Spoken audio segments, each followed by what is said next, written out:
Assalamualaikum warahmatullahi wabarakatuh. Hai teman-teman semuanya, perkenalkan nama saya Dewi dari program studi Pendidikan Bahasa dan Sastra Indonesia kelas A pagi. Baiklah, di sini saya akan membahas materi terkait teori behaviorisme atau behavioristik. Nah, sebelum itu, saya ingin bertanya kepada teman-teman. Apakah teman-teman sudah tahu apa itu teori behaviorisme? Jika teman-teman masih merasa bingung tentang pengertian teori behaviorisme, baiklah, maka dari itu dengarlah dan simaklah penjelasan dan pembahasan saya berikut ini. Yang pertama, apa itu teori behaviorisme? Teori behaviorisme adalah teori perkembangan perilaku yang dapat diukur, diamati dan dihasilkan oleh respon pelajar terhadap rangsangan. Maksudnya, pada teori ini, dalam belajar yang penting ialah input yang berupa stimulus atau apa saja yang diberikan guru kepada peserta didik, dan output yang berupa respon atau reaksi ataupun tanggapan peserta didik terhadap stimulus yang diberikan oleh guru tersebut.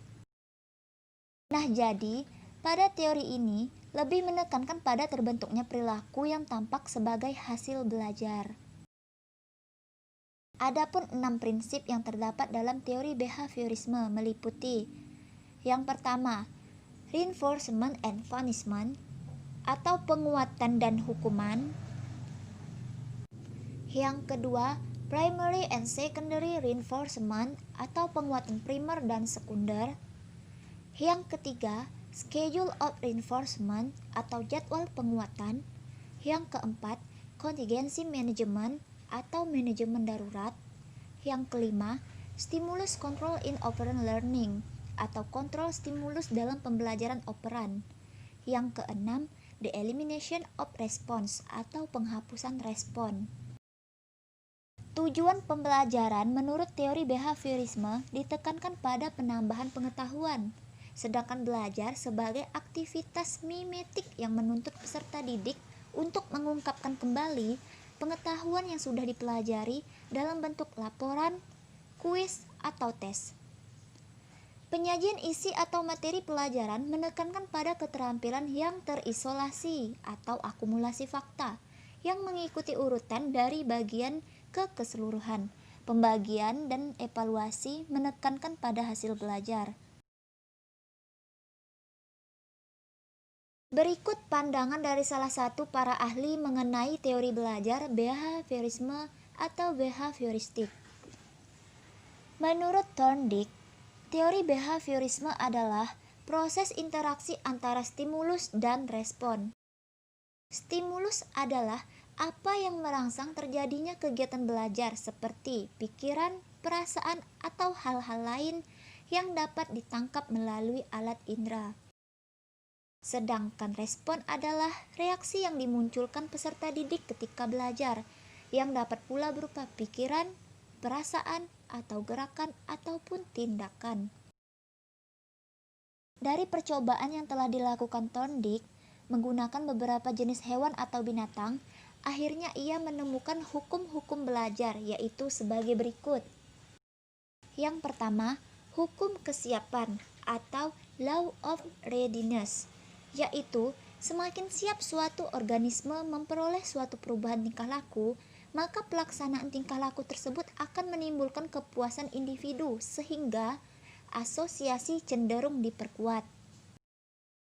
Yang kedua, hukum latihan atau law of exercise, yaitu semakin sering tingkah laku diulang atau dilatih, maka asosiasi tersebut akan semakin kuat. Yang ketiga, hukum akibat atau law of effect, yaitu hubungan stimulus respon cenderung diperkuat bila akibatnya menyenangkan dan cenderung diperlemah jika akibatnya tidak memuaskan.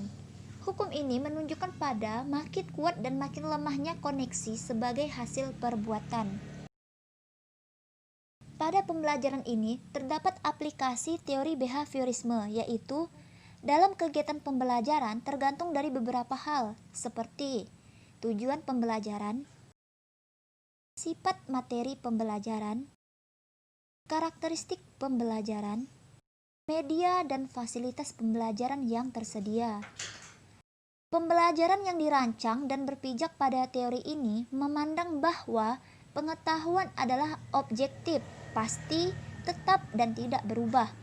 Fungsi mind atau pikiran adalah untuk menjiplak struktur pengetahuan yang sudah ada melalui proses berpikir yang dapat dianalisis dan dipilah, sehingga makna yang dihasilkan dari proses berpikir seperti ini ditentukan oleh karakteristik struktur pengetahuan tersebut. Dari penjelasan saya tadi, dapat disimpulkan bahwa teori behaviorisme ini lebih mengutamakan pengukuran, sebab pengukuran merupakan suatu hal penting untuk melihat terjadi atau tidaknya perubahan tingkah laku peserta didik tersebut. Karena belajar merupakan akibat dari adanya interaksi antara stimulus dan respon. Sehingga seseorang dianggap telah belajar sesuatu jika dia dapat menunjukkan suatu perubahan perilakunya. Faktor lain yang dianggap penting oleh aliran atau teori behaviorisme adalah faktor penguatan atau reinforcement. Apabila penguatan ditambah, maka respon akan semakin kuat, dan begitu pula sebaliknya. Apabila penguatan dikurangi, maka respon akan semakin lemah. Mungkin itu saja penjelasan dari saya terkait teori behaviorisme. Semoga teman-teman bisa memahami apa yang telah saya sampaikan. Terima kasih karena telah mendengarkan penjelasan saya. Saya akhiri. Wabillahi taufiq wal hidayah. Wassalamualaikum warahmatullahi wabarakatuh.